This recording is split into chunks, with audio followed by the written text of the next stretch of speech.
Good morning, dear family. Welcome to this week's Quest session. To start off, may I request Reverend Father Thomas Verghese to start with the word of prayer. Shall we stand? In the name of the Father, Son, and the Holy Spirit. Amen. Our gracious Heavenly Father, here we are.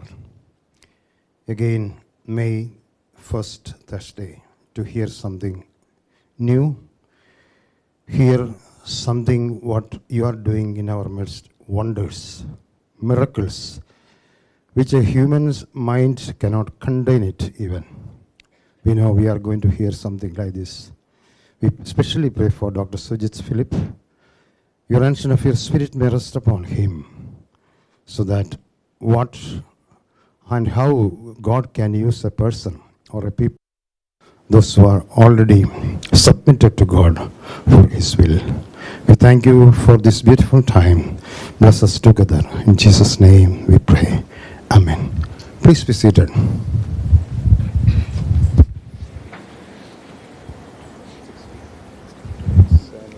Yesterday it was 7 years exactly.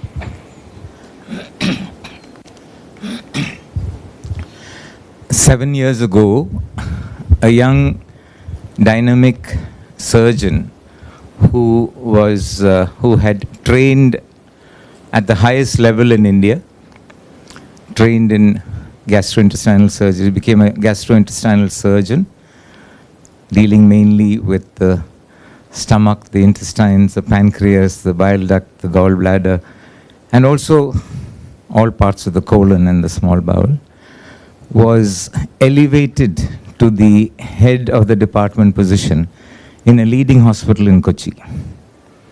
He was called by the management and he was told that you're being appointed head of the department. So happened that during one of those nights as he was praying, because he's a very ardent Christian and believer, he clearly heard a message saying, "It is time to move. It is time for you to move," just as he was becoming head of the department in one of the leading hospitals in Cochin. It just so happened that at that time, one of the doctors from here gave him a call.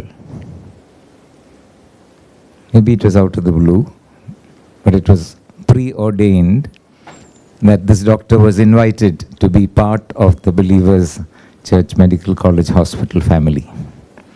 So putting these two together, this young doctor knew that it's time for him to move and that the call was coming from BCMCH. 7 years later, to this day, we've seen the fantastic work that this young surgeon has done. His name is Dr. Sujith Philip, who has all the highest degrees and accolades, but most importantly, he's a wonderful human being, a person who loves God and loves people. And we have seen the miracles happening through him. Justin is one good example, but he's not going to talk about that because there are so many other things which even I didn't know that he's going to talk about.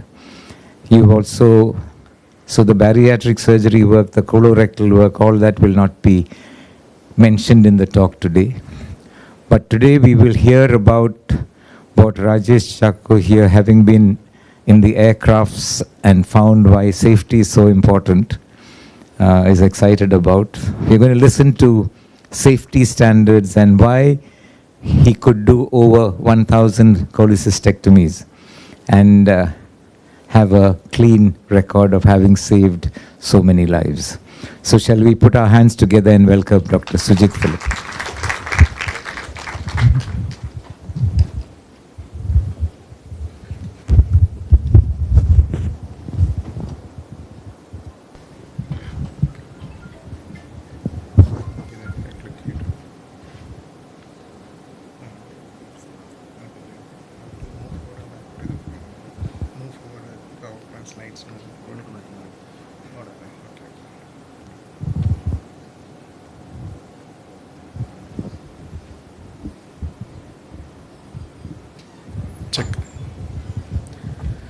Check.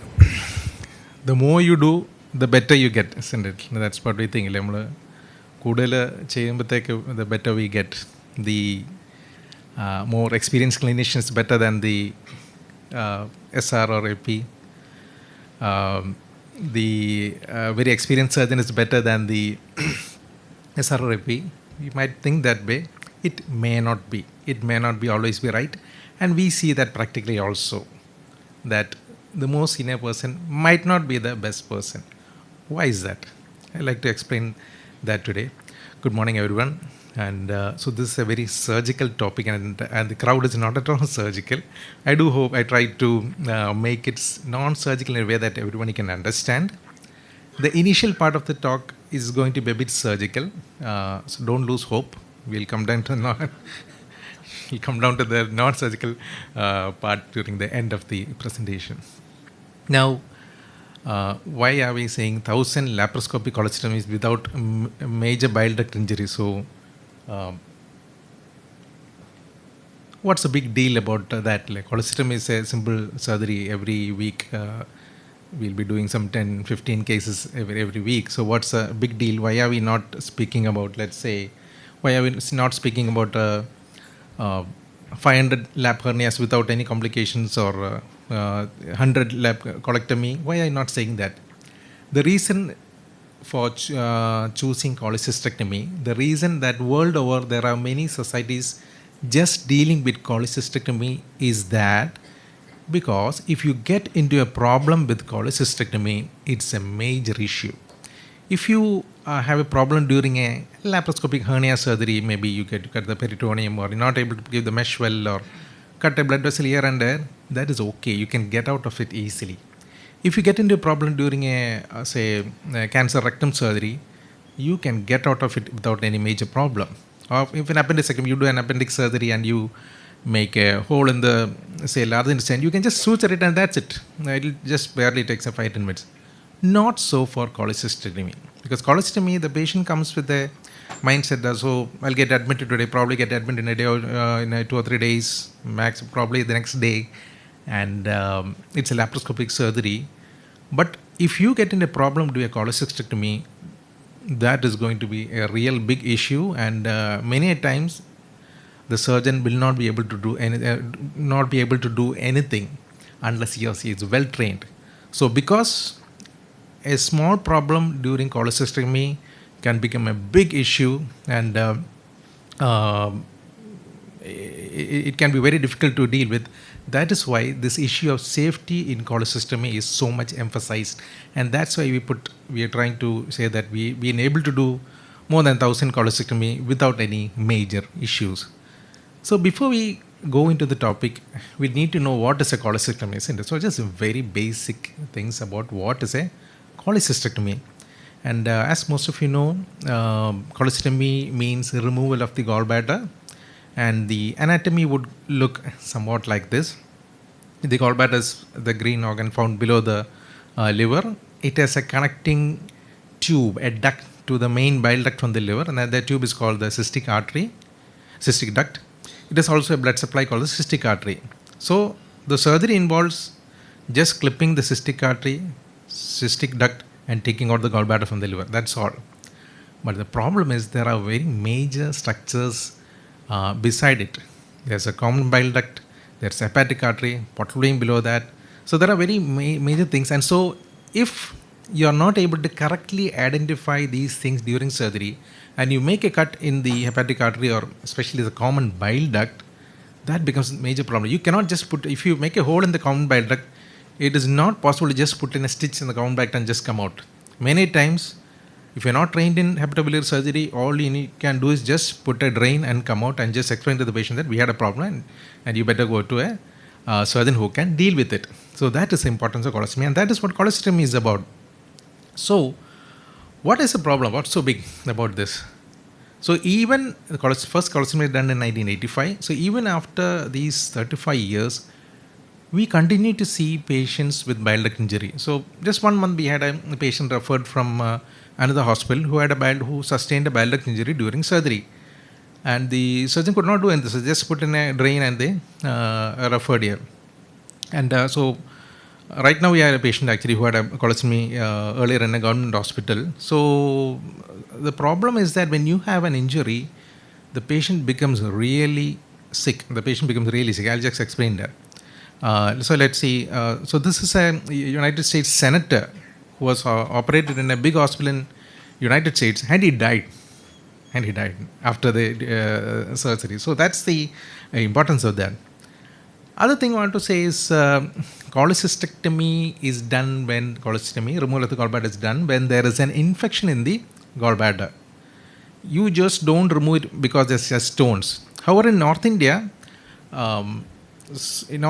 even if they have stones, because there is a chance, they think there's a chance of increased chance of malignancy if there are stones, they would routinely operate even if there had been no infections in the gallbladder. So that surgery becomes very easy.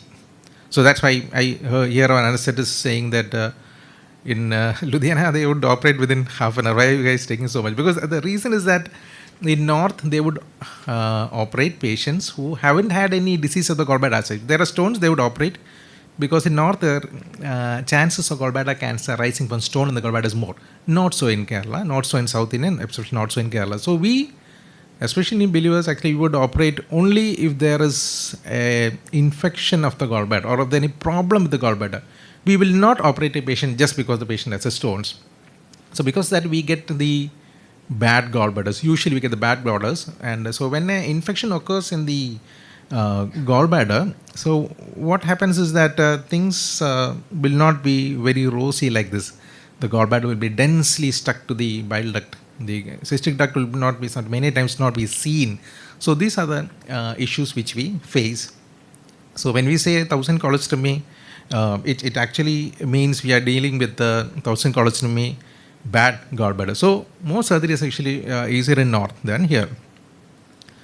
So how does bile duct injury? So I just mentioned about what is a gallbladder. It has a outlet called a cystic duct through which bile goes to the bile duct. It has a blood supply called a cystic artery. All that surgery involves is clip cystic duct, clip cystic artery, take it out. That's all. But how does, even though it's so simple to hear, how does bile duct injury occur? Now, the common way in which it occurs is that you need to pull the gallbladder to the right side. Gallbladder is in the right side. Pull the gallbladder to the right side, and when you pull it out, it becomes stretched, and people might unknowingly clip and divide the bile duct. The patient actually, which we operated some time back, actually from a major medical college by a renowned professor. So he had called me after surgery saying that I was very sure it is a cystic duct. I don't know how it went, because the surgery was okay. I was very sure, but so that was a classical bile duct injury. So they pulled the gallbladder to the right, and the bile duct also got tended like seen in this picture, and that's how the injury occurred.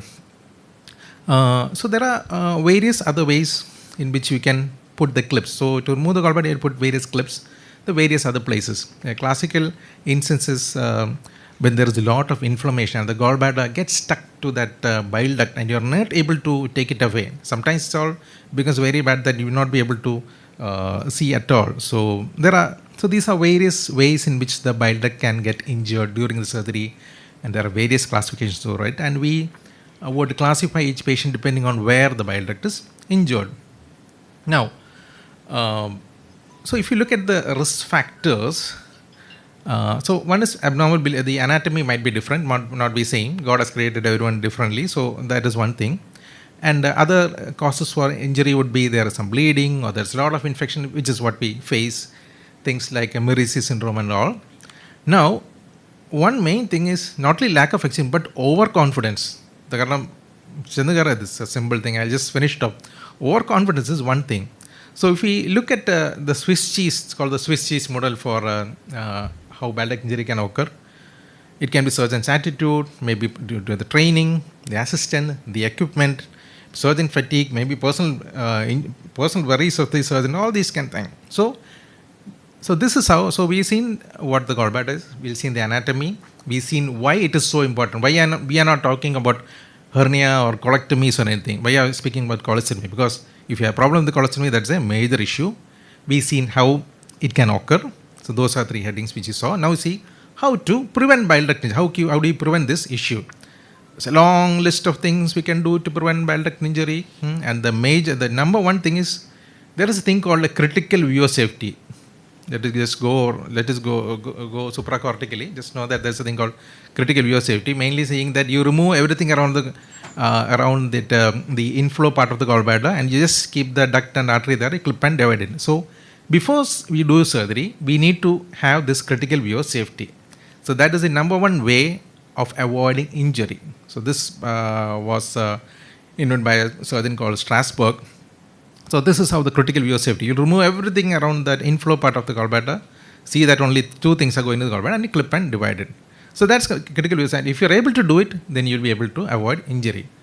But the problem is that even now we have bile duct injuries. And bile duct injury is actually much more common than we think because it is underreported. Bile duct injury, there is nobody going to put a case report. I had some 100 bile duct injury. Nobody is going to say that. And that's the problem world over, especially in India. Nobody is going to say, because we ourselves see a lot of bile duct injuries in places around. And nobody reports that, isn't it? So it is very underreported. And even after all these things, even after all the advanced equipment and training, it still occurs. And that is why we are having this talk. And one reason is that in 50% of cases, this critical view of safety we cannot obtain, especially when there is infection. It is difficult to obtain critical view of safety. So that is the issue. And so when we do so why is that we cannot obtain a critical view of safety? There are some red flags. When you do the surgery, you do a cholecystectomy by putting 4 keyhole or ports, one tube like things in 4 parts. Then you put in a camera through that, a laparoscopic camera, it's a lock tube like thing, so you're able to see inside, and the vision comes on a monitor, and then you do surgeries using long instruments. So that's how laparoscopic surgery works. So as we put in the camera into the abdomen through the small ports or small tubes, we might see that it's a very shrunken gallbladder, or we can't even see anything when you put it. The patient might be having cirrhosis, then won't be able to see. It's more difficult in fat patients or obese patients, and there will be chronic inflammation. These all things actually make things very difficult, and in these cases, we will not be able to obtain the critical view of safety. Now, so this is the slide that changed my life, or this is slide. So this paper actually came in 2005. I read it in around 2008 or 9, where there's a surgeon called Lawrence Philip. So he said that, do not think, so they analyzed all the bile duct injury, and they found that it is not the new surgeons who are causing injury. It is, many times it is the experienced surgeons who are causing the bile duct injury. Shocking, isn't it? The reason is that, many times, 97% of the cases, the problem was the problem in the visual perception. So they took the case sheets and they spoke with the surgeons. Why did this occur? Western countries, they would open up and talk. They found that it is not the technical skill, it's not the technical issue. It is just that the problem with the visual perception.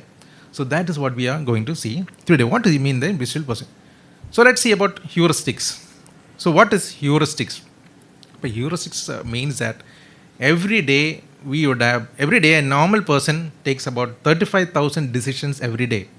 People like John Willis sir and George Chandra sir would take some 50,000 decisions per day. But the thing is that many times when we take decisions, it is not easy for us to critically analyze each decision. We just, based on our experience, what we just feel, we take a decision. The reason is that our brain is energy conserving. Our brain is generally that's part of it's because of brain. Our brain likes to conserve energy. So when you have to take a decision, the brain has to develop it has some reliable shortcuts, because there are a lot of things that are coming in. So here, if you see here also, there are a lot of stimuli coming from here and there. So, but I had to concentrate on this. So the brain takes certain shortcuts and to solve problems, and these are actually called heuristics. Because we have overwhelmed with a lot of things which are, this may be small thing like, say, we walk out from here, we have to take a decision, either go through this step or that step or take a lift. Our brain just automatically takes a decision. Many times we don't even think that much. Heuristic thinking, പോകും. So heuristic, and I'm saying heuristic is wrong. We cannot survive without heuristic decisions. So there are everyday decisions. So heuristic decisions usually are fast. We have to decide. So what do we wear in the morning? For men, actually, just take whatever is the first in the cupboard and take it. So it's a fast decision. Many times it's unconscious. We don't even know what we are wearing, men. And it's an automatic decision. And the problem is it is error prone. Somebody will tell there's no button, there's a big scar. So these are actually heuristic decisions, or maybe something more important, where we just take a fast decision. We can't think. Now there are other decisions which we need to be slow, you need to be conscious, and it takes effort, and these are actually reliable.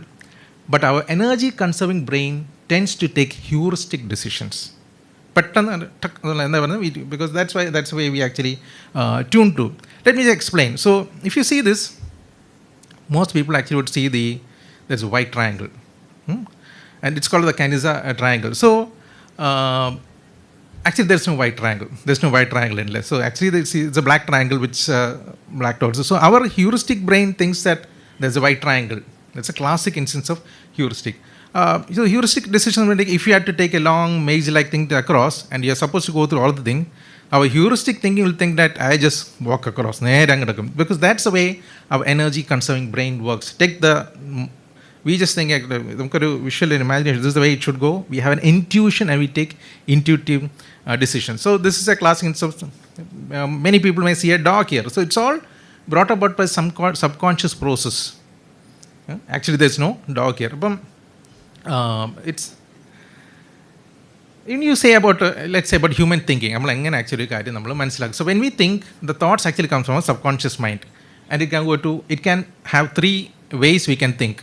It can think in three ways. The first is actually the intuitive thinking, which is what we normally do. We just intuitive, even intuitive thinking, or we might think rule-based thinking. So it might be a rule-based thinking, but we say we are given direction to go to a place. So go straight, take right after 10 meters, take left after 2 meters. So that's called rule-based thinking, which is common in army also. That's the way you should go. The third way we can think is actually knowledge-based thinking or deliberative thinking, that you have some knowledge about it, so this is the way we need to go about it. So there are three ways we can think. The subconscious mind can give us ideas, that is one is intuitive, then rule-based, and there is deliberation. Now, the reason is that unknowingly we are all taking intuitive decisions, and that's what happened in cholecystectomy. We are taking intuitive decisions. So there are conscious thoughts, rule-based thinking, and knowledge-based thinking.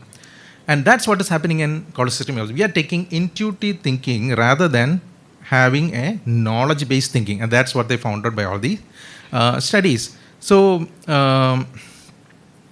let's say heuristic, another thing is if I am standing here with a jacket and tie and all, you might think I'm very posh, intelligent, very a great surgeon. You might think when I work in some other hospitals, some clinicians would come with all the tie and suit and coat, and so the patients are like, when they see us, so because we intuitively think that the person who dresses better is a great clinician or a great surgeon or a great person, while the other person is not. It doesn't have any basis, but that's the way you actually think. That is our bias. So that's called like cognitive bias, based on what we see around. Cognitive bias. This is how things this is why it is. We developed various biases in our life due to our intuitive thinking. But heuristic, it's a fast thinking process, not necessarily bad, because we are taking a lot of decisions per day, but it can lead to cognitive biases as to how things can be. And that is exactly the reason for injuries in cholecystectomy. The surgeon develops certain cognitive biases, because the surgeon has a thing that he has to take the cystic artery and cystic duct. So he might be tired or whatever. So he will, just like we saw the white triangle, he will think when we do that's the surgeon will think, this is cystic artery, cystic duct, I'll clip and divide it. Because he's getting a cognitive bias, because that's what he wants to see. I hope you understand. That's what he wants to see, and that's what he sees. He thinks that cystic heart is treated, but then he ends up taking the bile duct. So that is heuristics, and that is cognitive bias, and that is the reason for many of the injuries in cholecystectomy, especially when you are not able to get the critical view of safety. Bias actually, we also think many times we have a bias, certain things we think it should be, and we just see that in a thing. Now, so how can we prevent it? So safety, I said, very important. The another field in which this bias can happen is actually aviation. Aviation is actually safety very important. So how do they eliminate? Because in both cases, when there is a bias in a cholecystectomy and you develop a bias, then the patient dies if you make injury. The same way in aviation also, if you have developed these error traps of heuristics, of cognitive bias, many people die. So they have aviation as certain SOPs where or certain instrumentations where they are able to prevent it, and that's what I want to learn today. I want to explain today. So I started thinking about it in 2007, then slowly started applying from around 2011-12, saying that so this is the way it should go. Otherwise, we'll end up having a lot of bile duct injuries. So because even with all the studies of critical view of safety, there continue to be bile duct injuries. So that is the similarity between aviation and surgery. So if you look at there's a term called CFIT, controlled flight terrain, controlled flight in terrain. So one person died because of that. CFIT recently. The Chief of Staff of the Indian Army, Bipin Rawat, died because of a CFIT. It's a controlled flight in terrain. The pilot was it was a pilot error. So the pilot was not able to make out exactly where he was going due to the mist. So he ended up having a crash. And that is actually bile duct injury many times it's a CFIT actually. You are going to some place thinking that you are going to the cystic heart, CTW, and end up having a bile duct injury. So actually it is a CFIT. So how do pilots, how does the aviation industry deal with it? I'll just explain some basic terms, and with Ayush sitting here, so actually I'm not very comfortable about it. Just saying that. So these are the things which I are trying to apply. So there are some basic aviation terms. So the first is actually it's called a RVR, or a runway visual range.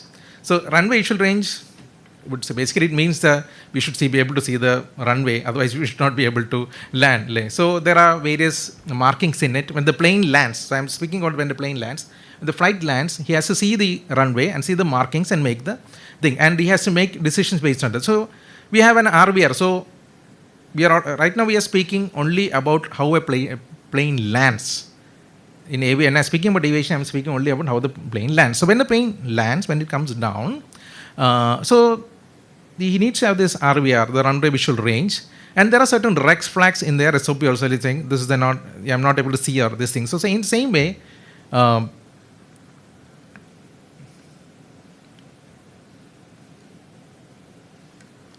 this is how the runway goes. So this is how the runway RVR goes. So there are certain red flags in it.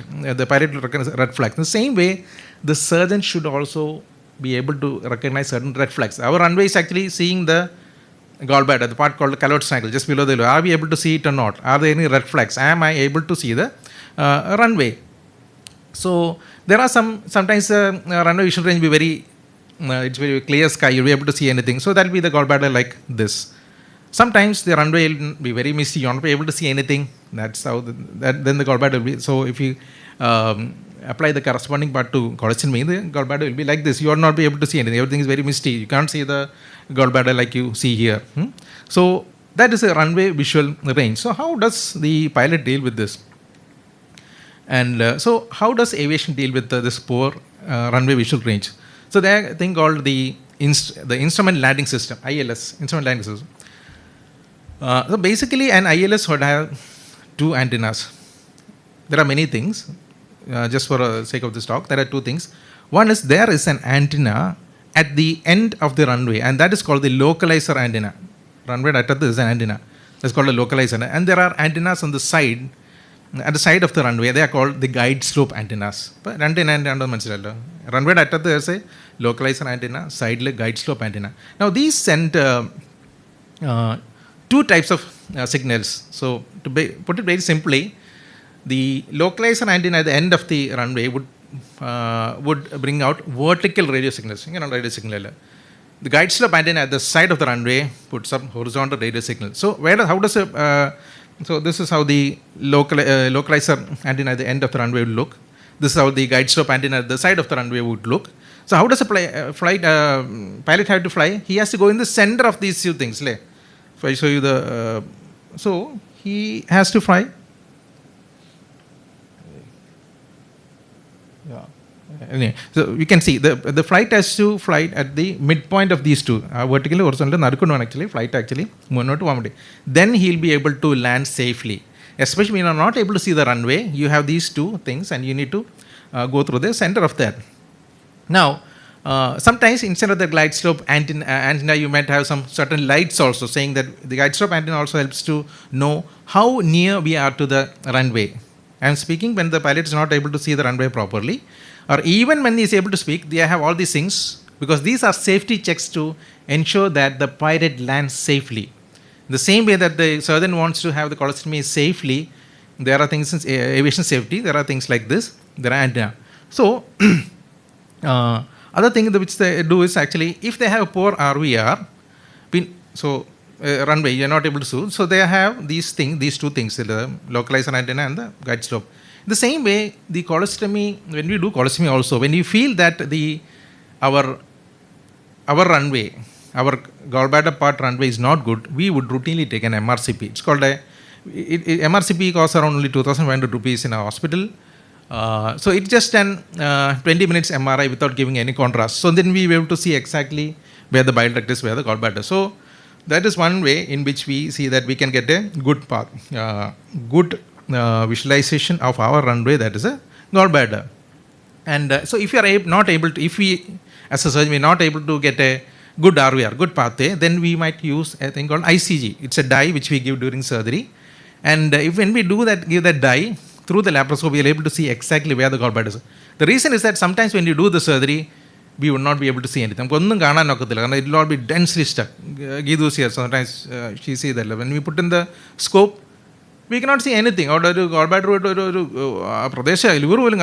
be so difficult. So in such case, we have to do an ICG, be able to see where the gallbladder is. And or we can use an MRCP to get an idea of how the anatomy is. So that is our way of getting around a poor RVR. Other thing is actually, does any pilot fly alone in a commercial flight? No. There will be at least 3 people, like captain, pilot and co-pilot. Why? Because even if one person makes a mistake, the other person will be able to point out. So because there are instrument clusters in the flight which shows that where is the signals coming, am I going through the mid part of the signals. So there is someone to help us. The same way in surgery, when you do cholecystectomy, it is important to have an assistant who knows what we are trying to do. So that's why. So whenever we in JS surgery, actually, whenever a new person comes, we it might be JR, maintenance is JR. So we immediately train him and say, we give him class after class after class, train him so much saying that this is what we are trying to see. This is a critical view of safety. This is so then he trains and he becomes good in about 5 cases. He'll have an idea of what the surgeon is looking for. So we also develop a co-pilot during for surgeries to prevent bile duct injury. So training. So that is one thing which we take from the aviation.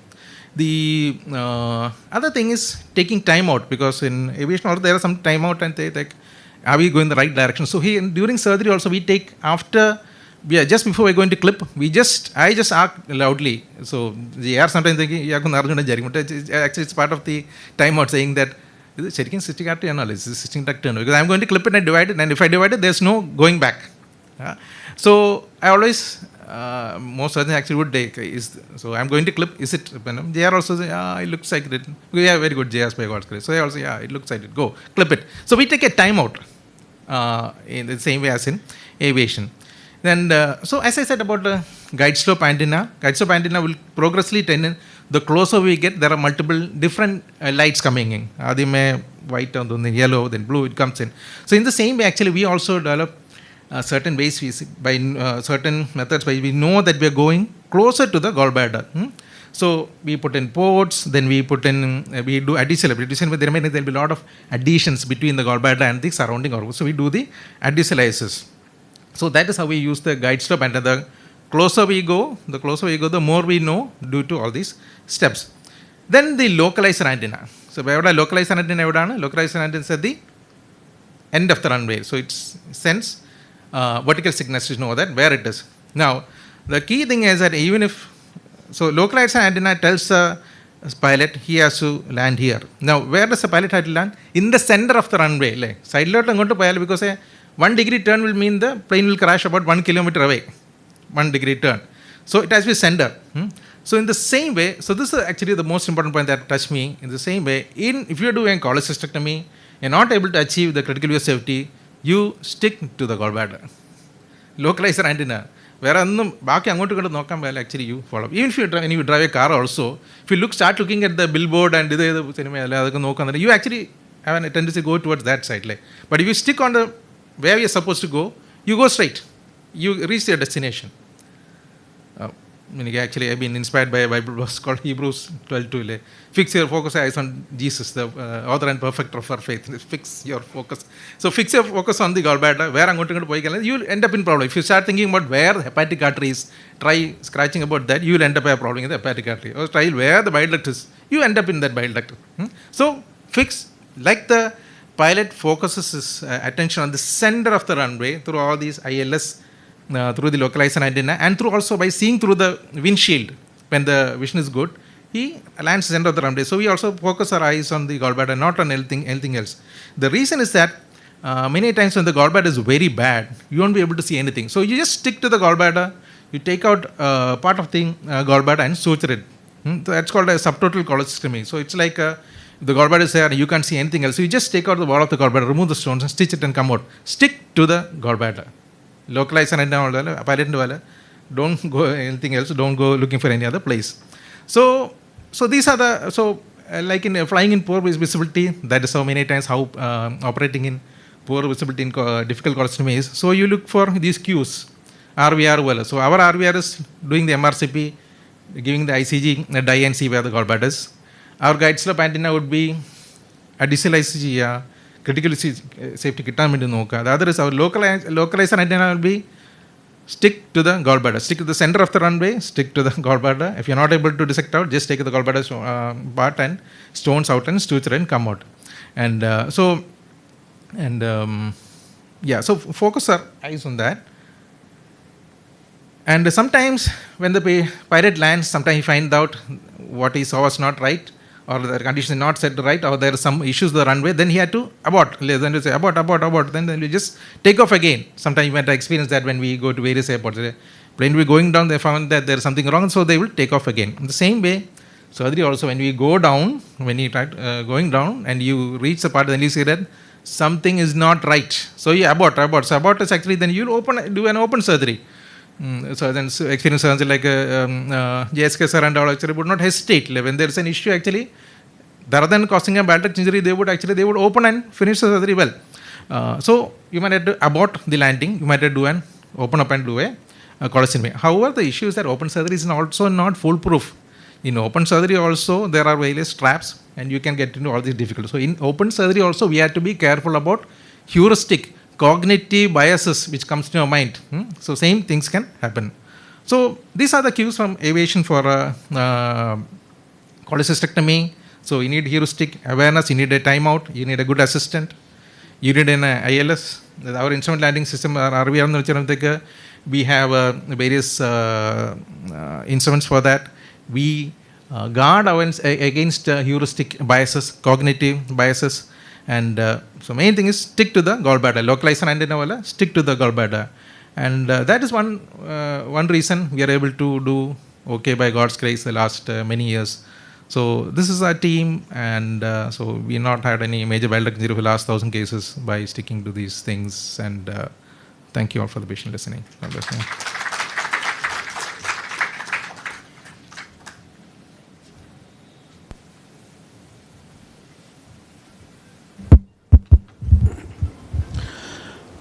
Thank you, dear Sujith sir. That was a wonderful talk. A brilliant mix of science and medicine. And whatnot.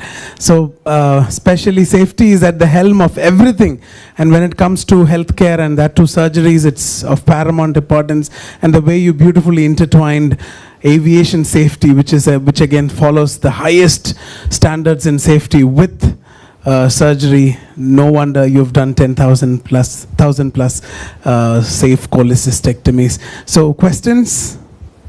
We have some time to take a few quick questions.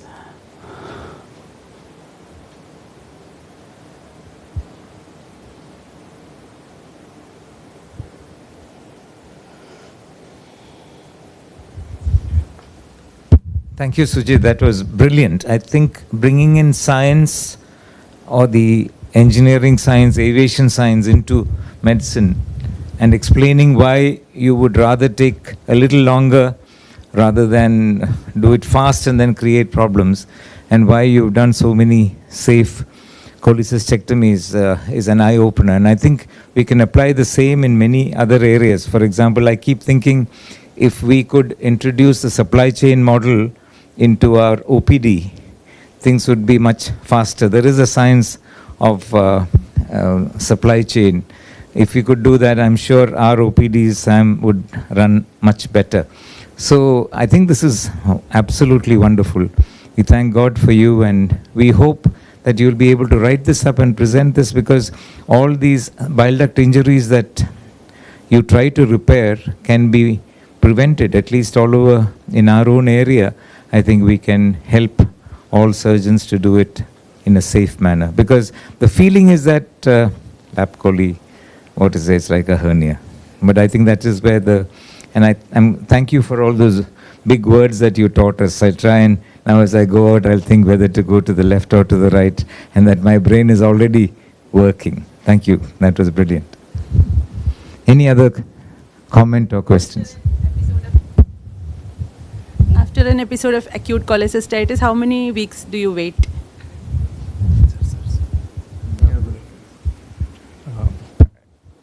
If there is acute, so if there is acute cholecystitis, if it within 72 hours, then you would operate then and there. Otherwise, we would like to operate after 4 to 6 weeks, usually, unless the patient becomes sick, madam. The aviation industry lands with a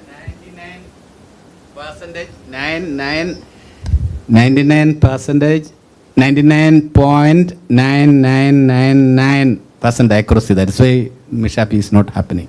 Same thing can be applied to the medicine. Absolutely, sir. Absolutely. Any more questions? Can we all give a big round of applause to Sujith Philip, sir? It's truly an amazing talk, and he's put in a lot of hard work. So, thank you, sir. Have a wonderful day. Thank you.